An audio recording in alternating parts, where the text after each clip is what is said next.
saya mengajar di sekolah dan saya benar-benar bisa membandingkan kualitas atau daya capai siswa sebelum angkatan sekarang dengan angkatan sekarang dan yang sebelum lagi. Memang ada degradasi di situ. Ada degradasi pada masalah fokus mereka pada anak-anak sekarang ya? Iya, anak-anak sekarang. Jadi bukan berarti mereka lebih bodoh, tetapi mereka lebih tidak sabar untuk mendapatkan informasi. Dan karena itu mereka sangat rentan terhadap berita-berita hoax.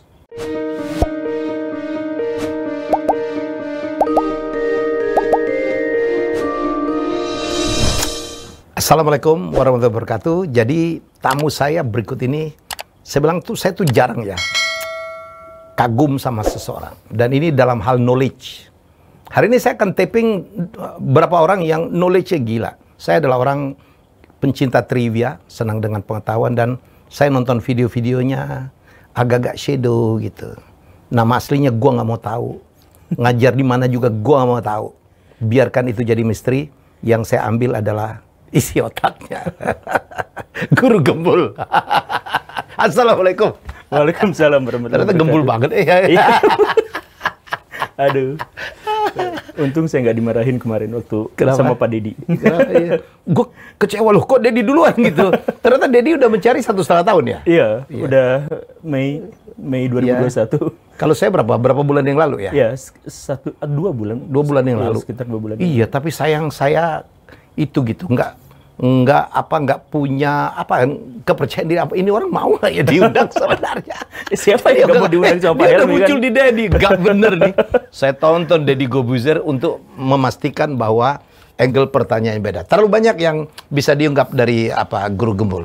Gila ya Kang, pengetahuannya dari mana Banyak kan Pak Helmi lah. Enggak lah. Tapi kan sekarang itu adalah zaman media. Jadi sebenarnya kalau misalkan pengetahuannya dari mana itu sebenarnya adalah pertanyaan yang kurang relevan sekarang.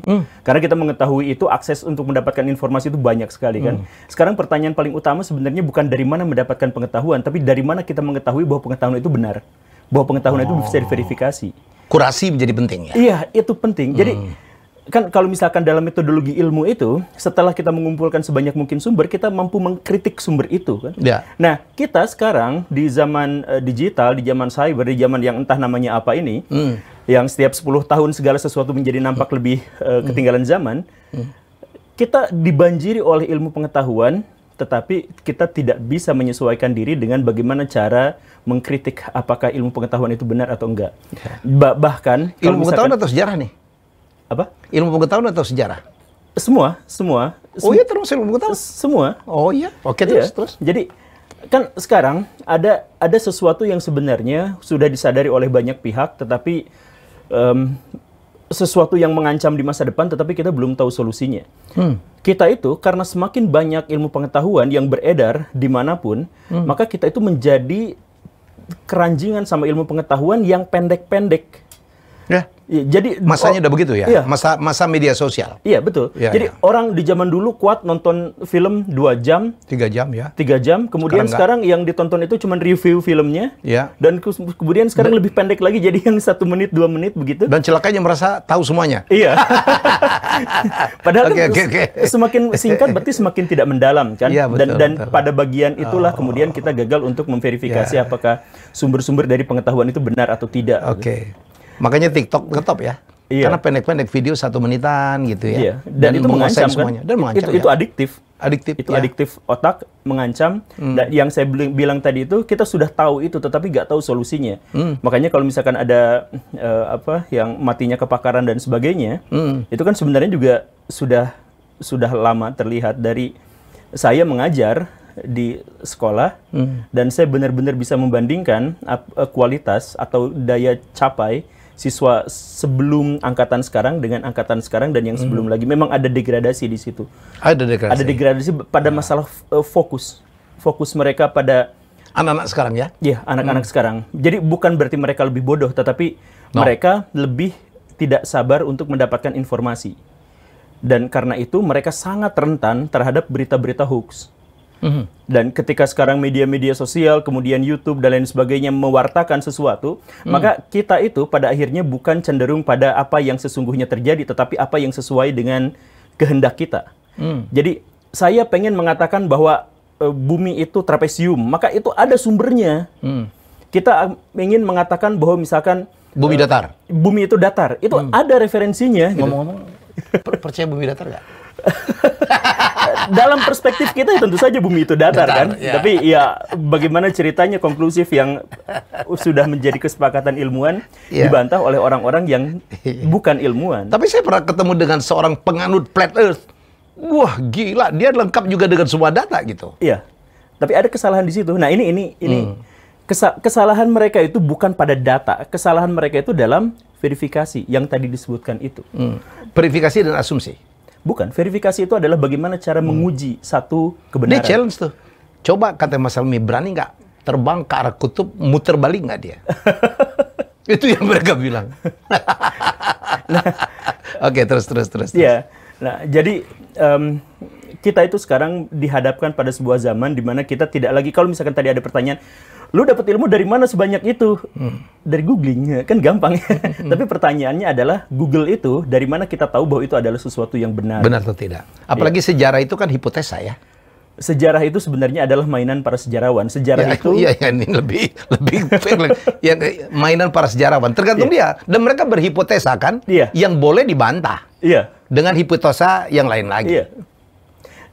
Dan semua ilmu pengetahuan sekarang cenderung ke arah sana. Bahkan ilmu-ilmu yang paling saintifik sekalipun, semakin kesini semakin didominasi oleh hipotesis. Fisika itu, kalau udah masuk kuantum, udah masuk relativitas, udah jadi halu semua gitu. Jadi halus semua.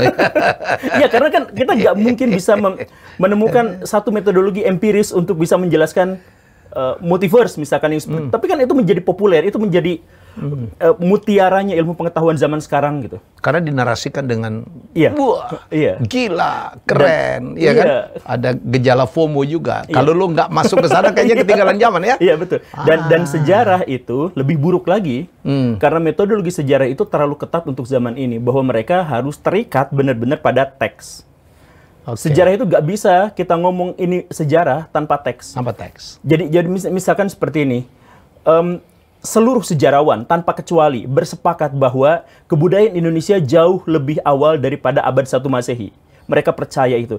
Tetapi ketika mereka harus menyampaikan pendapat, kerajaan pertama di Indonesia adalah Kutai abad ke-5. Karena apa? Karena hanya itulah catatan. And no more. No artefak. Nggak ada. Ya, ada artefak, tapi artefak itu nggak diakui kalau dia tidak ada catatannya. Ya, jadi itu juga ya Kang Guru ya, termasuk Sriwijaya, artefaknya langka sekali. Ya kan, Majapahit. Langka sekali. Iya, Samudra Pasai.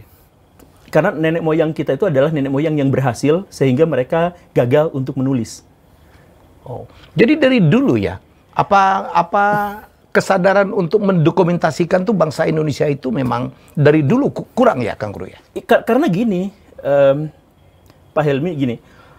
Menulis itu diperlukan untuk bangsa-bangsa yang gagal. Gagal dalam artian diperlukan bangsa-bangsa yang gagal. Diperlukan oleh bangsa-bangsa yang gagal. Jadi, kan di masa lalu itu kita belum memiliki ilmu, belum memiliki satu teknik tertentu.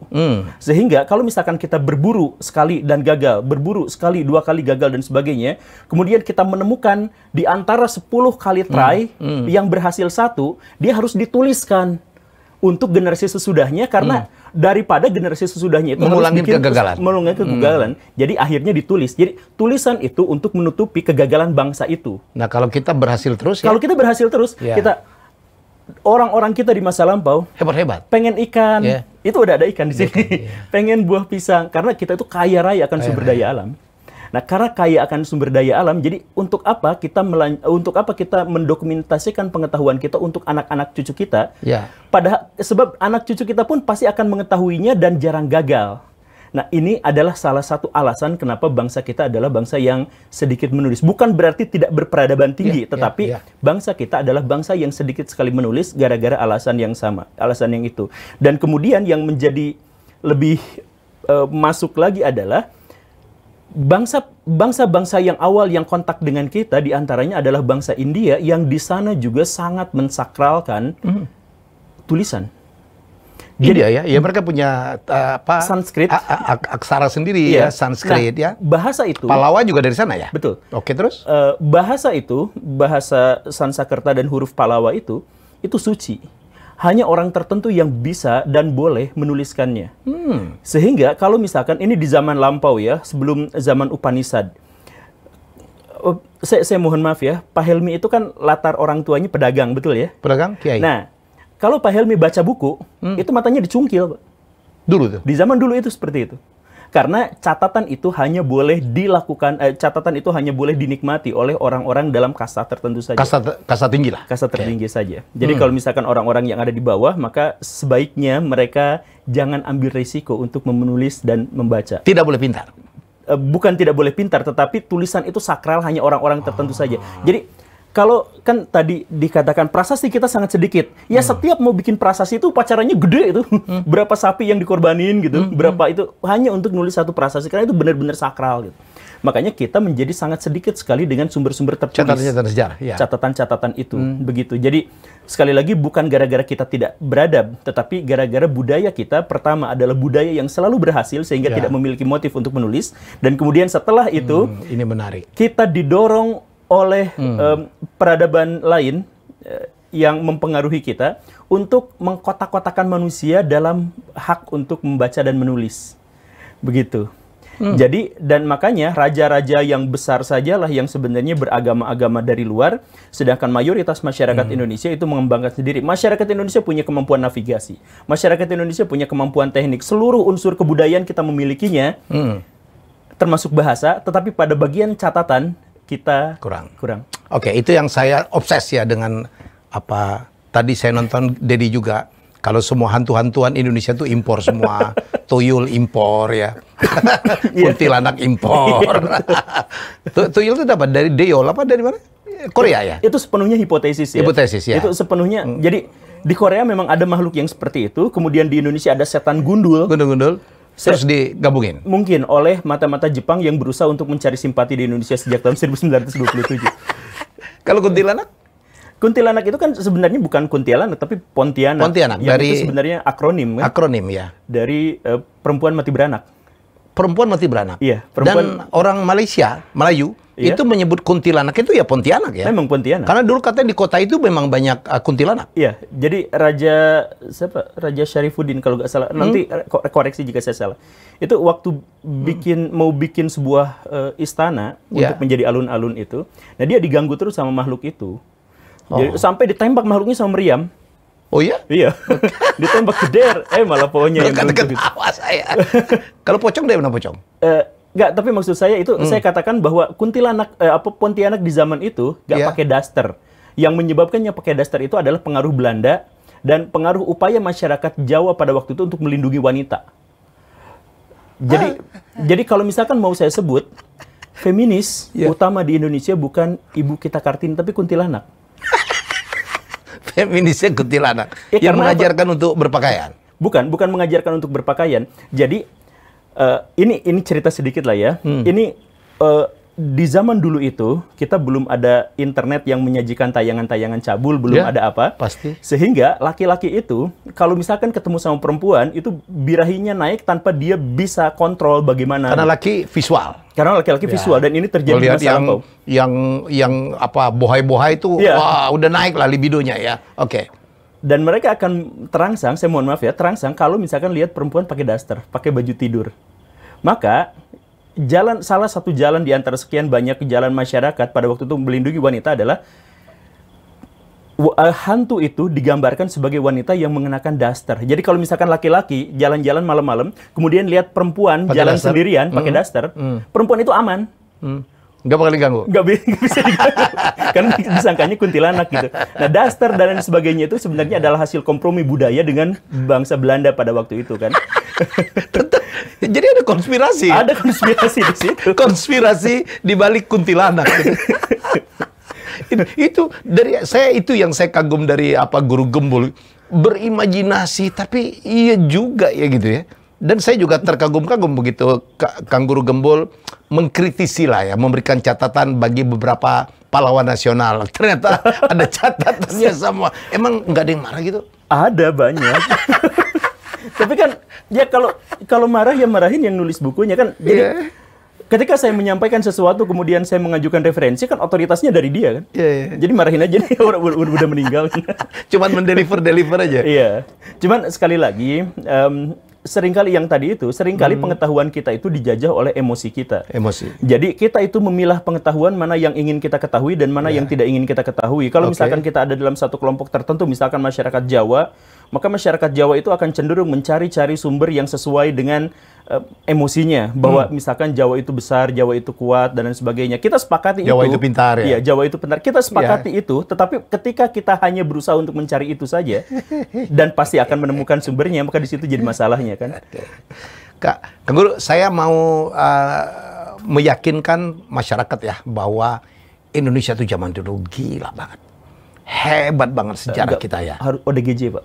Apa itu? Nggak boleh nyebut gila. Oh, gila. Enggak, gila itu maksudnya hebat banget. Bukan gila gangguan mental itu mah. Bercanda coba. Iya, jadi termasuk di dunia, kan slogan bom nenekku orang pelaut. Orang pelaut itu bukan slogan kosong kan? Iya. Kang Guru ya. Tapi Pak Helmi tahu kenapa harus disebut nenekku? Kenapa nggak kakekku? Iya. Karena selalu begitu. Itulah ketidakadilan. Perempuan itu selalu menang saja. Adanya ibu kota. Iya kan, betul kan? Tapi yang itu salah, Pak. Saya mohon maaf, itu agak keliru sedikit. Kenapa? Sebenarnya nenek itu laki-laki. Zaman dulu? Ya, zaman dulu itu nyebut kakek itu adalah nenek. Gitu. Makanya dalam prasasti yang Tarumanagara itu disebut nenek da. Nenek da itu sebenarnya adalah laki-laki. Itu kemungkinan besar adalah Jaya Singhawarman. Kemungkinan. Tapi maksud saya... nenek moyang kurang belait, bukan kakek moyang kurang belait. Terus. Tapi whatever, masa lalu kita itu, dunia maritim itu betul-betul kita genggam ya? Kita genggam karena secara geografis kita adalah satu-satunya bangsa yang memiliki kesempatan untuk menjadi bangsa maritim. Karena banyak pulau. Karena banyak pulau dan dangkal-dangkal pada waktu itu. Dan jadi maksudnya wilayah Nusantara itu, laut yang dangkal ada, laut yang penuh dengan malah bahaya ada, yang badai dan sebagainya ada. Jadi semua bangsa-bangsa yang hidup di situ bisa tutorial navigasi berlayar dari yang level 1. Karena memang kondisi alam. Iya, karena kondisi alam. Tapi Kang Guru, Indonesia kan bukan negara arkipelago terbanyak ya. Kita tuh kalau nggak salah nomor 3 ya. Kalau nggak salah Kanada, Finland punya pulau yang lebih banyak. Kenapa tidak begitu? Kita arkipelago terbesar. Kanada itu lebih banyak, tetapi tetap itu adalah daerah kontinen. Bagaimanapun. Yang kedua, yang paling banyak itu adalah Norway. Dan Norway, itu adalah coast. Norway ya, betul. Iya, itu adalah negara, kan di dunia ini ada negara nomor 3 ya? Iya, kita nomor 3. Tapi kita, kepulauannya memang kita yang paling banyak. Nah, kalau misalkan di Norwegia, kemudian di Kanada tidak seperti itu, nah ini alasannya. Indonesia itu secara geografis adalah negara, secara geografis adalah wilayah yang paling berpengaruh terhadap dunia. Iklim global itu benar-benar tergantung pada Indonesia. Bahkan yang menyebabkan persebaran budaya manusia di seluruh dunia juga itu adalah wilayah Indonesia. Saya sebut wilayah Indonesia itu untuk memudahkan. Jadi bukan berarti Indonesia sudah ada jauh sebelum proklamasi. Ya. Kan sudah ada konvensi di antara para sejarawan tahun 1957 bahwa Kutai dan sebagainya kita sebut saja sebagai Indonesia, tapi disebutnya Indonesia kuno gitu ya, biar nggak salah paham. Tapi saya jelaskan begini, yang bikin zaman es terjadi itu gara-gara Indonesia, gara-gara wilayah Indonesia. Zaman es itu terjadi secara periodik pada waktu-waktu tertentu ketika apa? Ketika suhu bumi itu turun gara-gara panasnya diserap oleh aktivitas-aktivitas vulkanik yang pusatnya terjadi di wilayah Nusantara. Nah, ketika zaman es itu terjadi, maka wilayah-wilayah di utara dan di selatan itu seberapa besar pun peradaban mereka akan tersendat, bahkan banyak yang mati. Siapa juga manusia yang bisa bertahan hidup di masa lampau di suhu 10 derajat minus? Kan susah sekali. Nah, akhirnya peradaban-peradaban besar di zaman es itu hanya bisa bertahan di wilayah tropis. Wilayah tropis yang dimaksud itu adalah tentu saja Nusantara. Brazil dan Kongo, wilayah-wilayah Afrika yang seperti itu. Ekuatorial itu mereka tropis, tetapi mereka ada di daratan, kontinental utama. Nah, dan kita satu-satunya yang arkipelago. Iya, kita di sana besar, jadi ketika bangsa-bangsa yang lain beristirahat dalam peradaban, mereka tidak bisa maju peradabannya, kita yang paling berkesempatan untuk maju. Dan ketika akhirnya zaman es itu berakhir, dan kemudian permukaan air laut naik dan sebagainya, kita sudah siap dengan segalanya dan kitalah yang kemudian menyebar. Ini kan sebenarnya di dunia ini ada dua teori besar terkait dengan sebaran manusia di Asia. Kebanyakan para sejarawan itu mengatakan bahwa teori out of Taiwan yang berasal dari Taiwan kemudian menyebar ke seluruh wilayah. Tetapi ada teori alternatif yang dikemukakan oleh Stephen Oppenheimer, seorang profesor terkemuka. Dia mengatakan bahwa justru persebarannya itu dari Nusantara, karena dari Nusantara itu ketika zaman es terjadi tenggelam, orang pelaut-pelaut di Indonesia menyebar kemana-mana, dan inilah yang menjadi cikal bakal dari ceritanya Nuh. Jadi, Oke, terus saya mohon maaf ya, ini anggaplah cerita alternatif. Jadi kalau misalkan dianggap bersinggungan berbeda dengan yang itu ya, itu kita nggak ngomong itu. Oke. Terus? Tapi bahkan Stephen Oppenheimer juga mengatakan bahwa saya tidak memiliki metodologi yang untuk bisa menjelaskan hal-hal yang spiritual, hal yang religius. Tetapi kita berbicara tentang budaya, kita berbicara tentang sejarah. Jadi ketika pelaut-pelaut atau orang-orang Indonesia kuno itu melihat bahwa permukaan air laut naik 10, 20, 30, 40 sampai sekitar 70 dan 100 meter, maka mereka melihat inilah bencana besar yang dianugerahkan Tuhan kepada kita untuk menghukum kita, untuk menghukum para pendosa dan sebagainya, dan kita yang diselamatkan dalam bahtera itu. Jadi Nuh itu... Oh, pengertiannya itu? Iya. Oh, bukan Nuh secara literally ya? Iya, bukan. Bukan Nuh yang utnapistim dan sebagainya, bukan. Tapi Nuh yang itu. Dan ketika Nuh dan ketika Nuh itu sampai ke daratan yang dimaksud itu adalah Banten.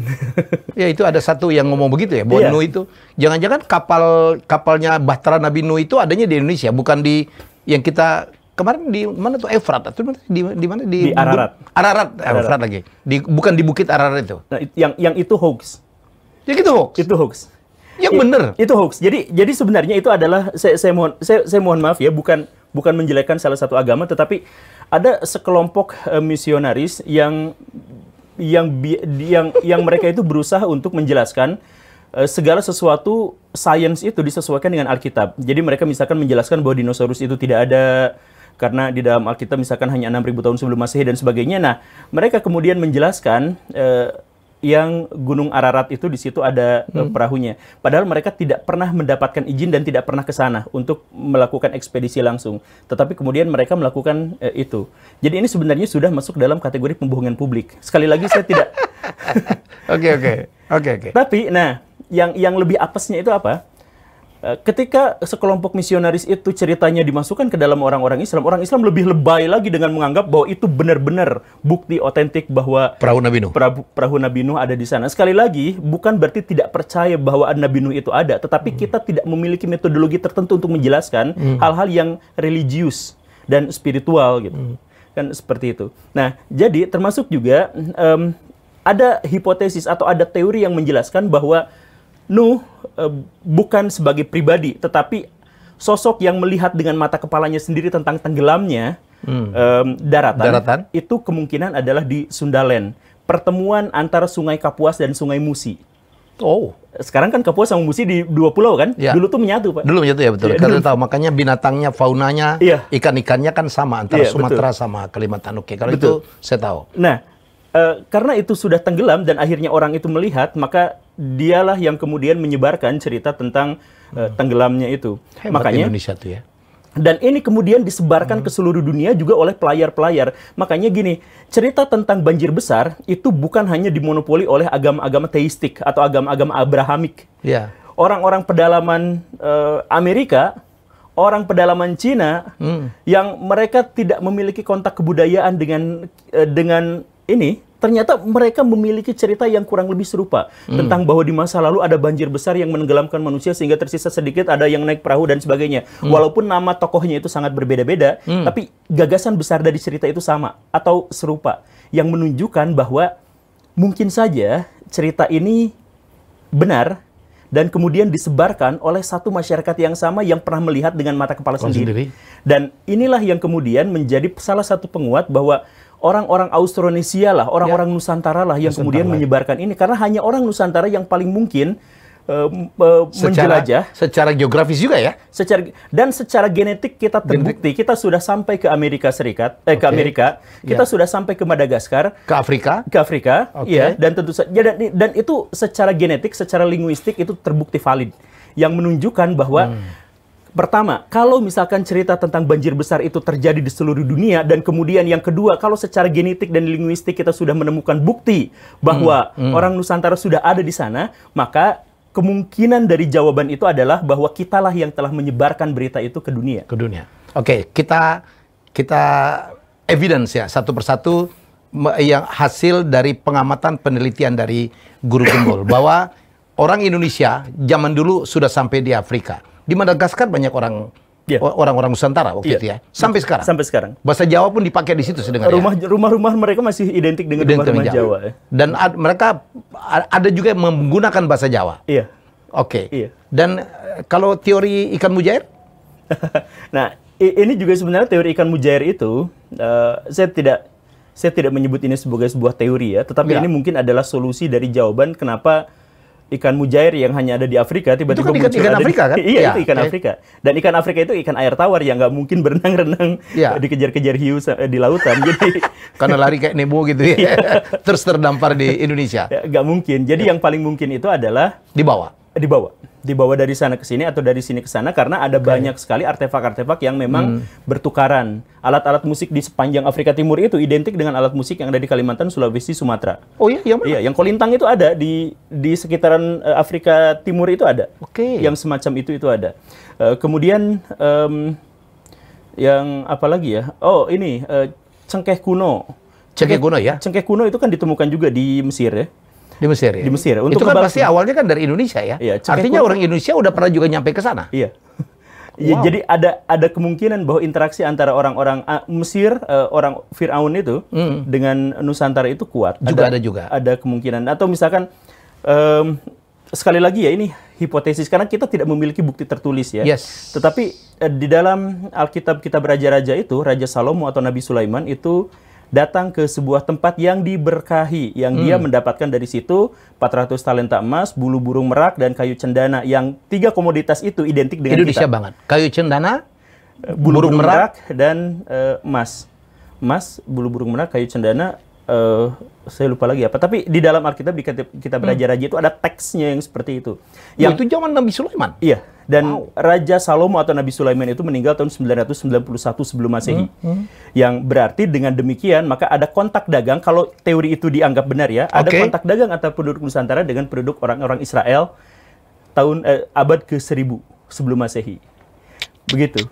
Dan orang-orang Yunani juga biasa menyebut satu bangsa di nun jauh di sana yang menghasilkan ada hubungan juga ya, Guru Gembul ya? Iya ada. Saya dengar katanya Alexander the Great pernah ke Indonesia lah, benua Atlantis, kota Atlantis itu juga katanya tenggelam ada di Indonesia. Iya, itu hipotesisnya Pak Santos, Pak Aryoso Santos. Iya.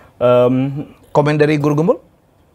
Saya cenderung untuk tidak setuju atau tidak menerima hipotesis itu, karena saya membaca buku Plato sendiri dan saya berpikir bahwa yang dimaksud dengan Plato itu adalah penggambaran atau metafora atas sebuah bangsa yang disebut dalam bukunya Republik gitu. Yang ditenggelamkan. Ya, kan Plato itu menggambar cerita buku Republik kan, buat buku itu.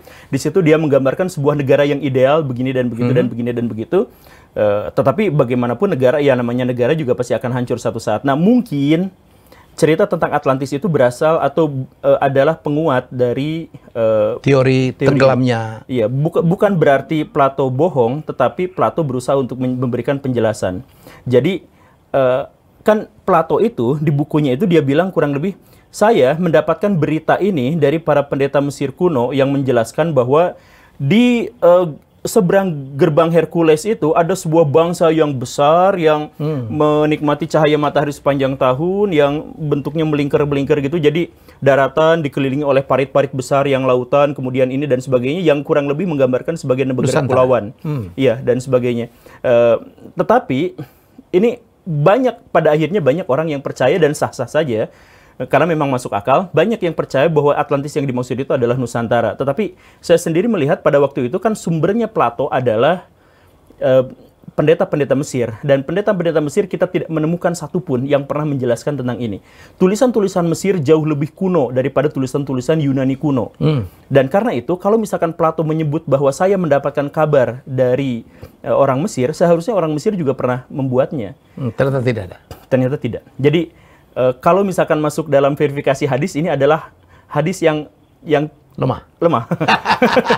Hadis yang putus. Nggak sahih. Karena ini nih.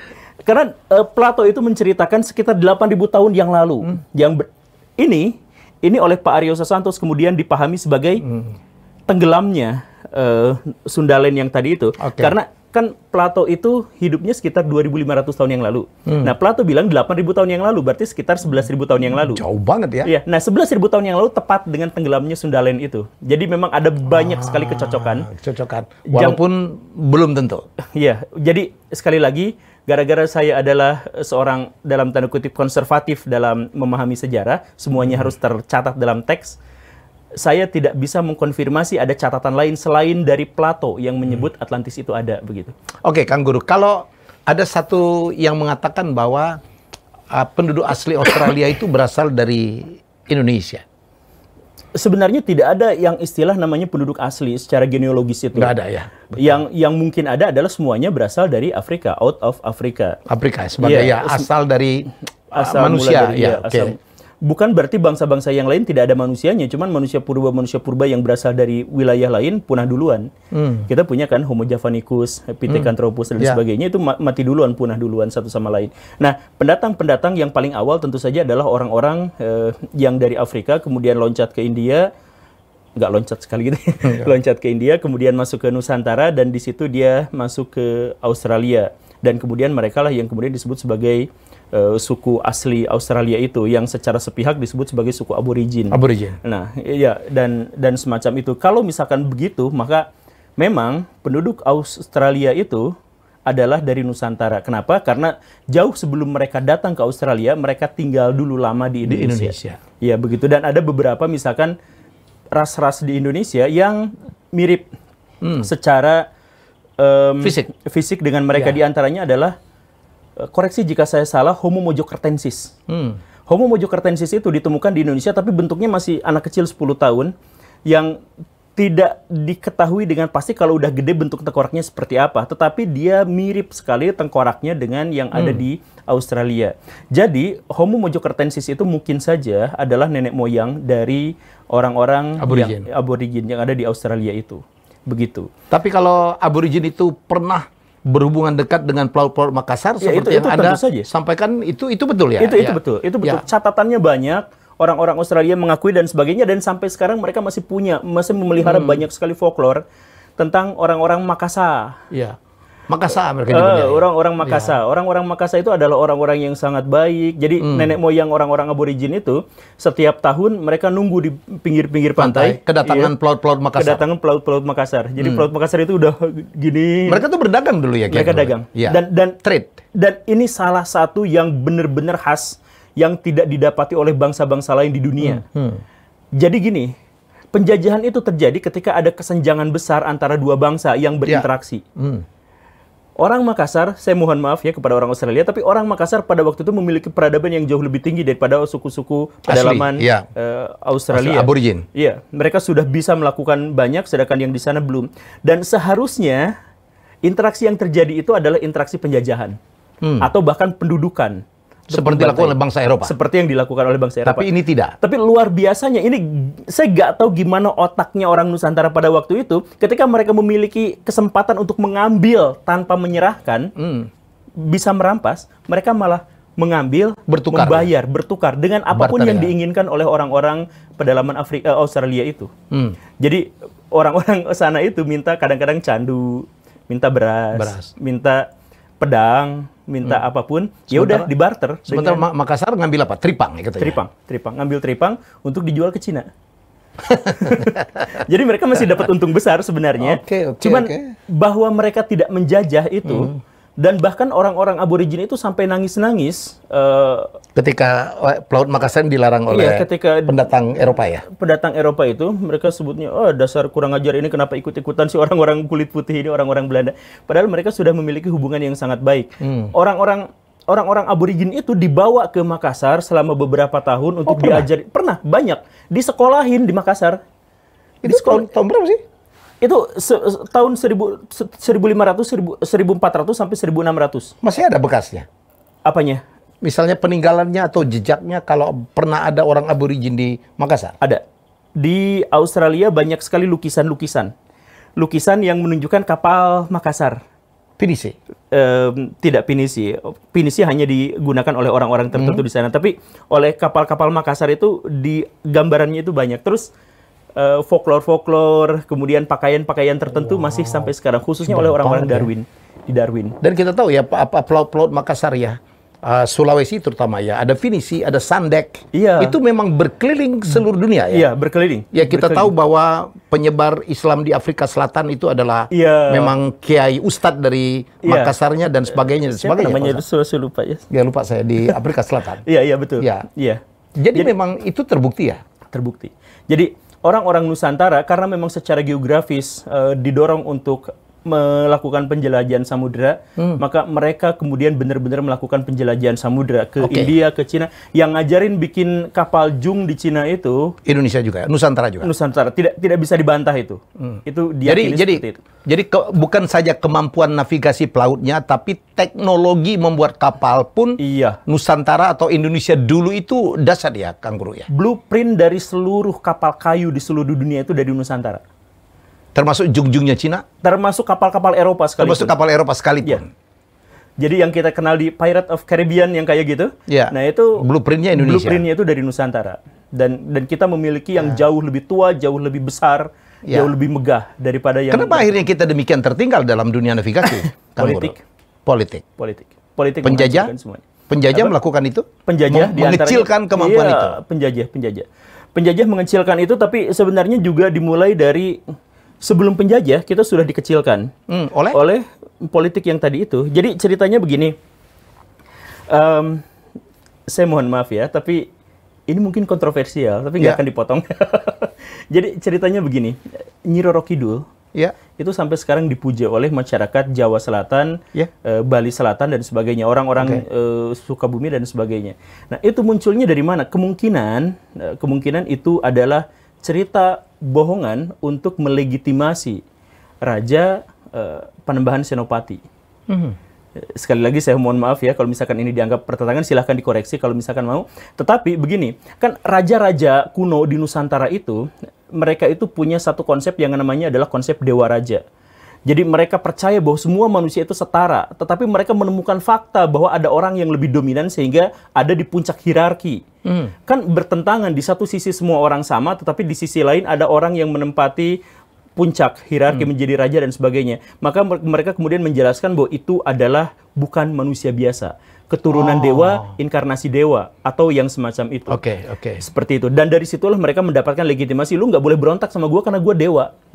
Kan seperti itu. Tapi itu bukan terjadi di Jawa aja kan. Di dunia-dunia kan banyak raja yang mengklaim dirinya Tuhan ya. Betul. Terus. Tapi di Indonesia itu ada yang khas. Jadi maksudnya ketika si raja itu meninggal, maka yang seharusnya menjadi pewarisnya itu adalah dewa yang lain. Dewa yang lain, yaitu orang yang memiliki garis keturunan darahnya mengalir, yaitu darah dewa. Ya berarti anaknya. Atau yang semacam itu. Nah, di Indonesia itu ada beberapa raja yang kemudian menjadi bermasalah terkait dengan silsilah itu. Yang pertama itu adalah Ken Arok. Dia anak sudra. Dia bukan anak raja. Tetapi ketika dia akhirnya diangkat menjadi raja, gara-gara kesombongan raja sebelumnya, kok saya jadi raja? Yang pertama dia lakukan itu adalah membuat silsilah palsu, bahwa dirinya adalah anak dari dewa. Bahwa ibunya memang petani biasa, tapi dalam tanda kutip diperkosa sama dewa. Terus dibohongin sama dewa sehingga lahirlah dia. Ken Arok. Makanya waktu Ken Arok masih remaja itu dia jahatnya luar biasa, ngebegal dan sebagainya. Dia ceritakan seperti itu karena kekuatan mistiknya jauh lebih kuat yang tidak mungkin bisa diakomodasi oleh statusnya sebagai orang biasa. Makanya dia ini. Nah, makanya dia harus ditakdirkan untuk menjadi raja. Begitulah ya. Itu untuk melegitimasi kekuasaannya bahwa saya itu bukan sudra. Ya memang orang tua saya itu sudra, tapi saya itu anak dewa langsung. Nah, begitulah. Nah, yang kedua itu adalah Panembahan Senopati. Panembahan Senopati sebenarnya memiliki terah raja sebenarnya ke atasnya, tapi terahnya itu yang samping-samping gitulah. Yang bukan langsung ke turunan ini. Nah, ketika dia misalkan, ketika dia memiliki cita-cita untuk mempersatukan Jawa, gak ada orang yang mau percaya. Lu siapa? Raja-raja itu yang memiliki trah langsung aja tidak bisa mempersatukan lagi. Nah, kemudian maka dia menceritakan bahwa karena pada waktu itu dia sudah Islam, dan dia tidak mungkin lagi mengaitkannya dengan dewa, karena konsepsi ketuhanannya sudah lain, maka dia katakan, saya ini mendapatkan mandat dari penguasa Laut Selatan, yaitu Kanjeng Ratu Pantai Selatan, dan mendapatkan penguasa dari gunung darat. Jadi dari laut, dapat dari darat laut, yaitu Eyang Sapu Jagat, yang menguasai puncak Merapi. Merapi ya? Ya, makanya kemudian Yogyakarta itu dibuat di antara lautan dan gunung itu. Di tengah-tengahnya ada jalan, kan, ada lurus yang seperti itu. Itu karena menghubungkan antara menghubungkan antara makhluk gaib yang merestui Yogyakarta itu. Begitu ya kurang lebihnya. Nah, kisah Nyi Roro Kidul itu pada akhirnya mendegradasi orang-orang untuk berani melaut. Karena takut. Nah, jadi laut yang semula dijelajahi, jadi dipuja, jadi disembah. Dan orang-orang menjadi semakin agraris. Tetapi itu hanya terjadi di Jawa. Di wilayah Nusantara yang lain, kekuatan baharinya masih dominan. Nah, barulah datang Belanda di situ yang berusaha untuk menghancurkannya. Karena bahaya ya. Karena bahaya. Negara jajahan punya kemampuan navigasi, membuat kapal yang luar biasa. Itu Cornelis de Houtman waktu pertama kali ke Jawa itu gini. Ya ini kapal kecil, kapal Jawa gede gitu. Jadi papasan gede banget. Cornelis de Houtman yang dibunuh oleh Malayati dalam perang one on one ya. 1 lawan 1 digeledah kapal. Digeledah kapal. Jadi kapal-kapal Aceh pun waktu itu besar-besar juga. Besar-besar. Sampai untuk duel ditontonin sama banyak orang itu ada di situ ya. Dan Jungjung, apalagi Kalinyamat katanya membuat kapal yang jauh lebih besar dari kapal-kapal Cina ya. Iya. Kang Guru ya. Jadi satu kapal Nusantara itu hanya bisa dipukul mundur oleh 20 kapal Cina. Kalau kita Cina ngeliatnya yang Cheng Ho segala macam ya, itu kayaknya gila menguasai samudra. Masih nggak ada papanya dengan kapal-kapalnya Jawa. Kebal meriam, kapal kita tuh kebal meriam walaupun dari kayu. Itu ada laporannya dari. Jadi pasti kayu jati yang tebal berlapis-lapis. 4 lapis. Kayu jati. Kayu jati 4 lapis. Jadi. Dan kayu jati itu hanya ada di Indonesia kali ya? Iya, sebenarnya ada juga di India sih. Ada juga di India, tetapi yang akhirnya memproduksi menjadi kapal besar dengan kekuatan yang luar biasa dan tahan air, tahan cuaca, tahan meriam. Itu adalah, jadi waktu Alfonso de Albuquerque datang ke Nusantara, itu dia melaporkan secara langsung bahwa dia nembakin kapal itu. Nggak mempan.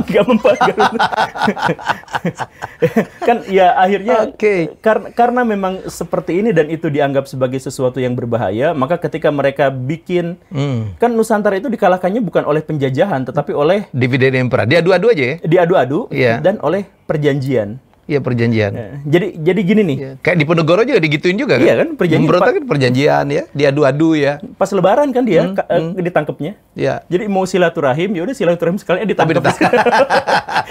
Makanya kalau Lebaran jangan silaturahim. Nggak begitu atuh. Enggak ya. Jangan silaturahim dengan penjajah. Iya, betul. Kan begitulah. Itu di Ponorogo emang niatnya itu sebenarnya. Iya, dia diundang, ternyata dia ditangkap. Makanya dua lukisan, kan ada 2 lukisan tentang Diponegoro ya. Satu dibuat oleh Raden Saleh, itu penangkapan. Dia ditangkap tuh. Tapi ada seorang pelukis, saya lupa namanya, Nilsman atau siapa, yang dari Belanda, dia bilang penyerahan diri. Oke. Dan Diponegoro pada waktu itu bukan berperang melawan Belanda. Bukan, saya tahu banget. Iya. Saya tahu, makanya saya juga kaget tuh. Apalagi confirm begitu nonton videonya. Itu jadi Diponegoro itu hubungannya dengan keraton Mataram gitu kan punya sesuatu yang tidak seperti yang kita bayangkan juga ya. Iya.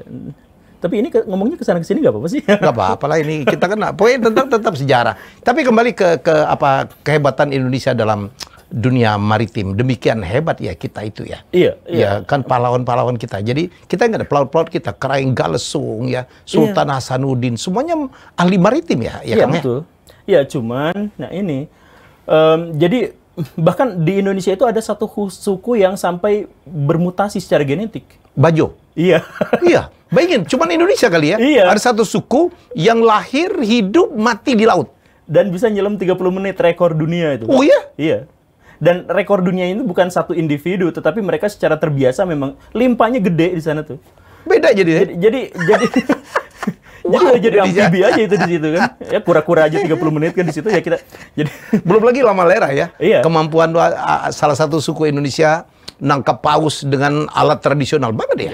Makanya ada hipotesis, tapi ini lagi-lagi ya hipotesis lagi-lagi. Hipotesis ya. Jadi orang-orang Eropa itu kan takut sama yang boogeyman itu. Boogeyman itu sebenarnya muncul dari perang antara orang-orang Belanda lawan pasukan Bugis, Bugismen. Boogeyman ya, oke. Terus? Jadi ya ketika mereka maju, jadi waktu mereka nyerang Makassar, kan mereka tuh 15 tahun dikacangin tuh. Jadi nyerang, Sultan Hasanuddin cuma tidur, serang, siapa yang nyerang? Oh, cuma dikit-dikit aja. Gak ngaruh gitu. Sampai akhirnya Belanda itu bersatu dengan kelompok-kelompok yang Nusantara yang lain, berapa puluh ribu pasukan nyerang dalam satu waktu yang sama. Nah, tapi sebelum itu, mereka itu orang-orang Belanda itu takut ketika mereka berlayar sedang ngintip orang-orang Makassar gitu ya. Tiba-tiba di kapal mereka itu ada bunyi gitu, tok tok tok tok gitu. Apa? Tok tok tok tok.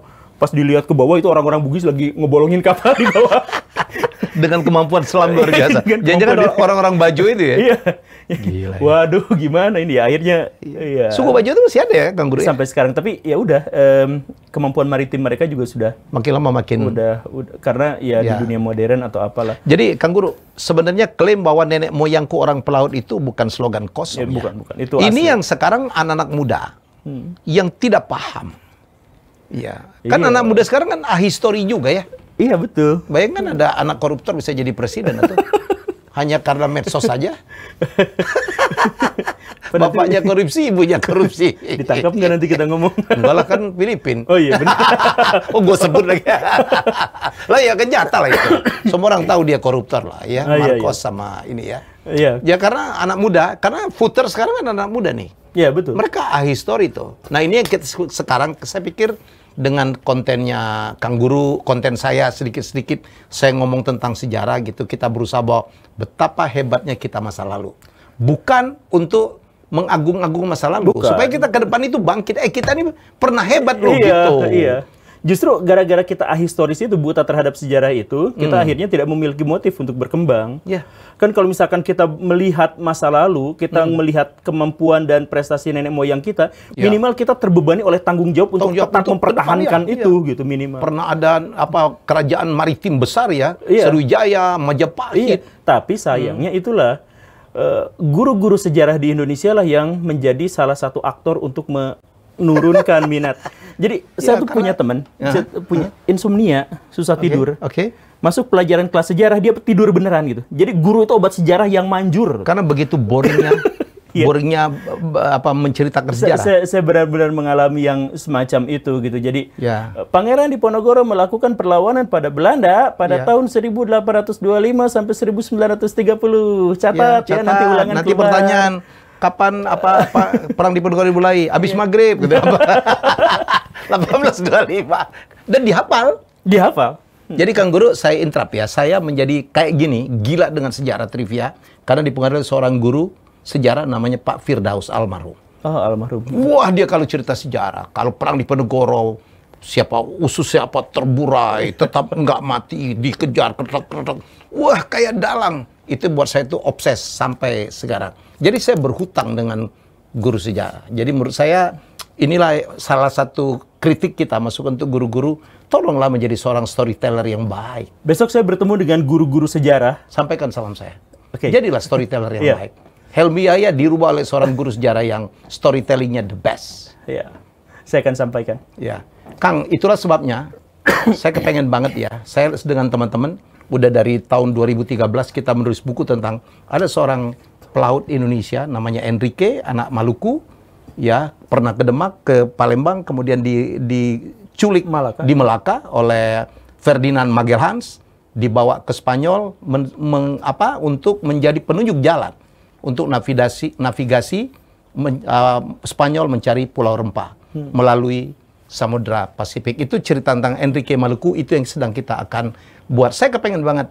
Ya, berikutnya saya akan bikin Malayati, saya akan bikin Kalinyamat yang membuat kapal besar itu menyadarkan betapa hebatnya Indonesia di masa lalu, terutama dalam bidang Maritim. Percuma dong sekarang ada Menko Maritim. Untuk apa Pak Jokowi bilang tol laut? Karena di situlah sebenarnya keunggulan kita ya, Kang Guru. Keunggulan kita itu sepenuhnya adalah di laut sebenarnya. Kita harus bangkit. Ya, kita harus bangkit. Makanya guru-guru semuanya kita harus bangkit. Karena melalui guru lah kita titipkan. Kan kita ingat ya Hirohito begitu Nagasaki, Hiroshima dibom, dia tanya ada berapa guru yang masih hidup. Betapa kita membutuhkan guru.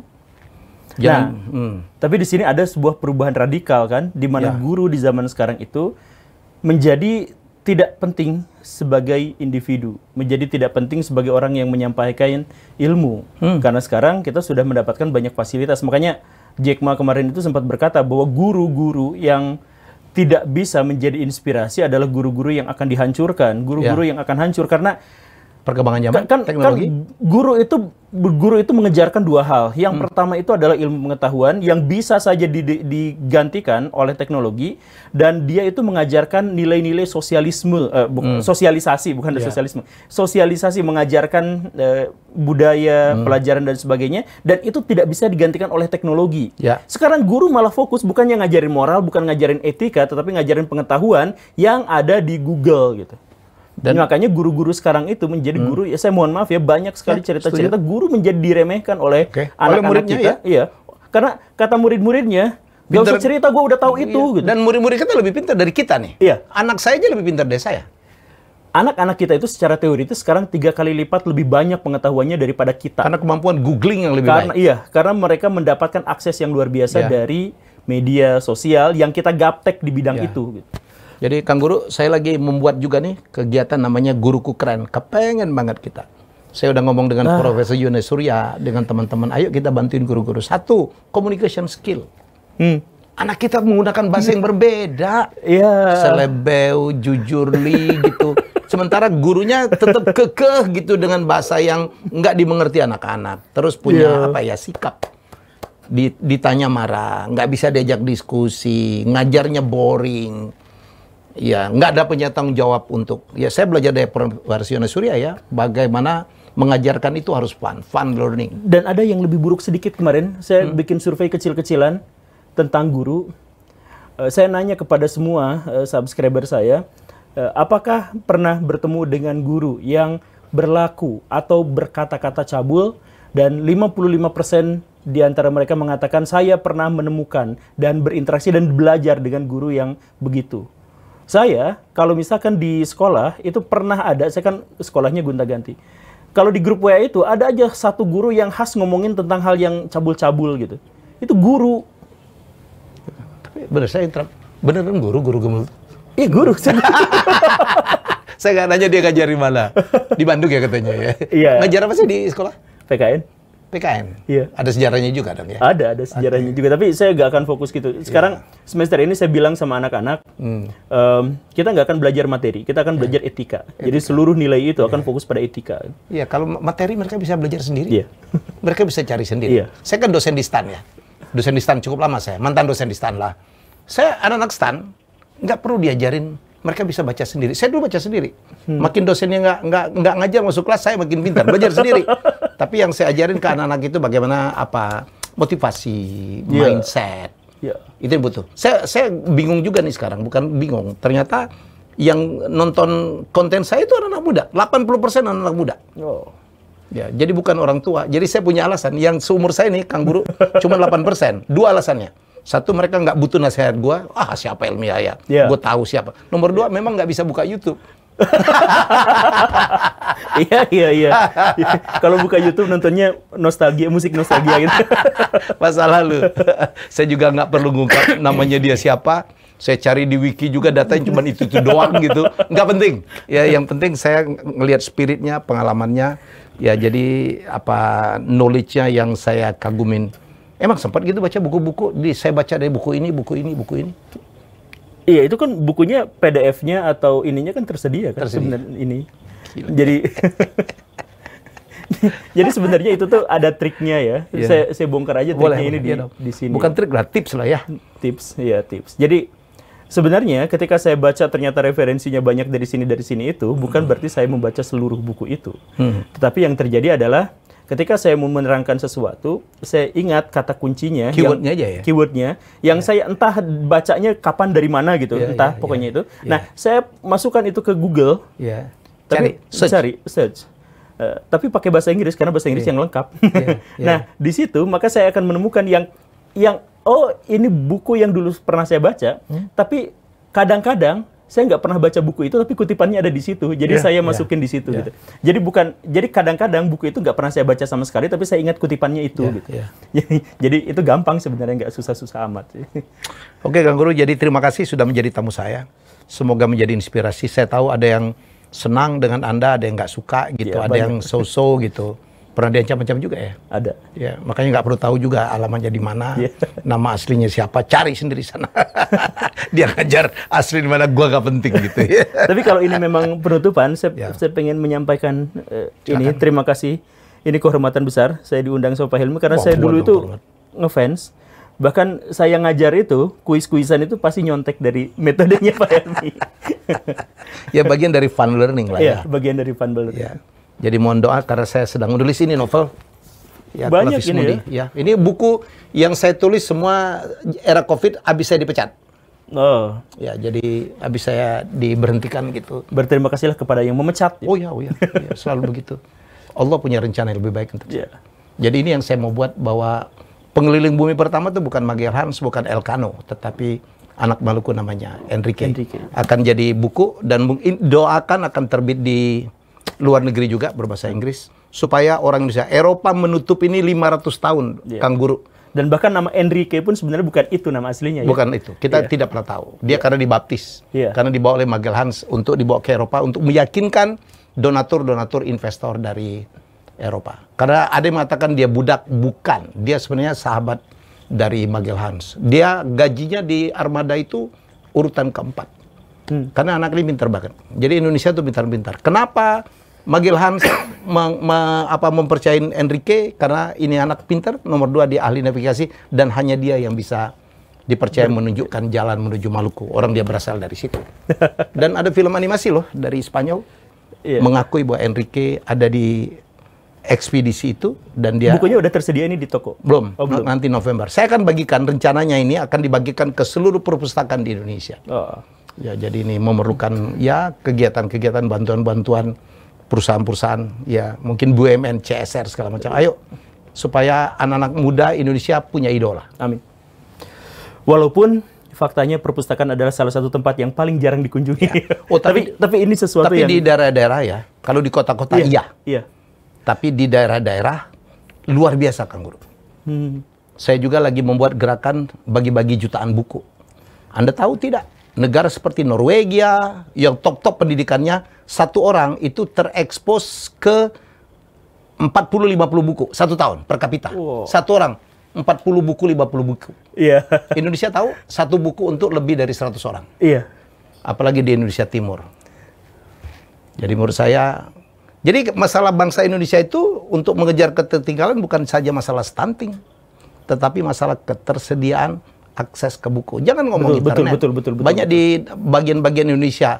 Di Muara Gembong aja kadang-kadang kita putus-putus lah. Iya, jadi untuk mendownload dan biayanya tidak murah. Kadang-kadang biaya mendownload lebih mahal daripada biaya mencetak buku. Dulu saya bikin perpustakaan di rumah kecil-kecilan, dan anak-anak selalu datang dan baca. Itulah orang yang sayangnya tidak difasilitasi untuk itu ya. Ya kalau anak-anak di kota besar iyalah. Saya pernah nanya tuh, kapan terakhir kamu ke perpustakaan? Ada yang 10 tahun yang lalu. Ada yang 15 tahun yang lalu. Iya dong? Iya. Kang Guru kapan terakhir ke perpustakaan?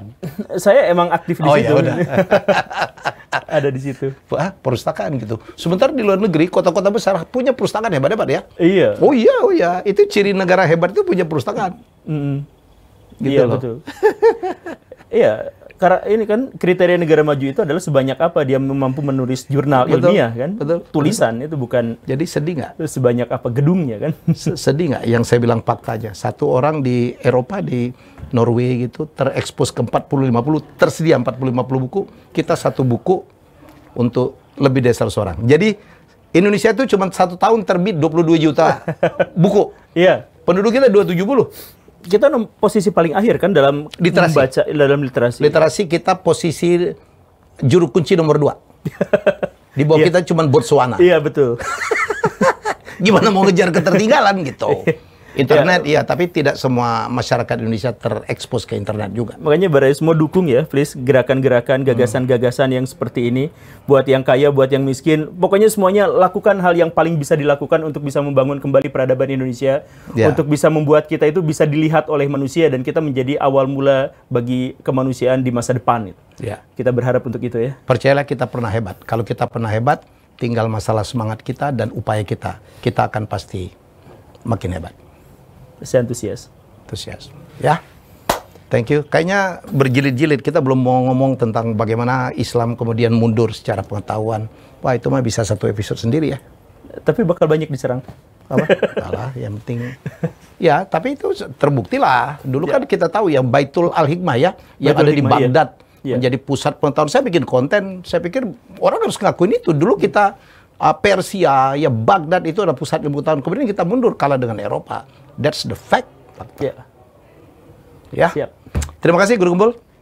Ya. Terima kasih juga. Semoga ada nikmatin. Jadi ini episode bukan daging semua, bukan hanya kontennya tapi juga fisiknya juga.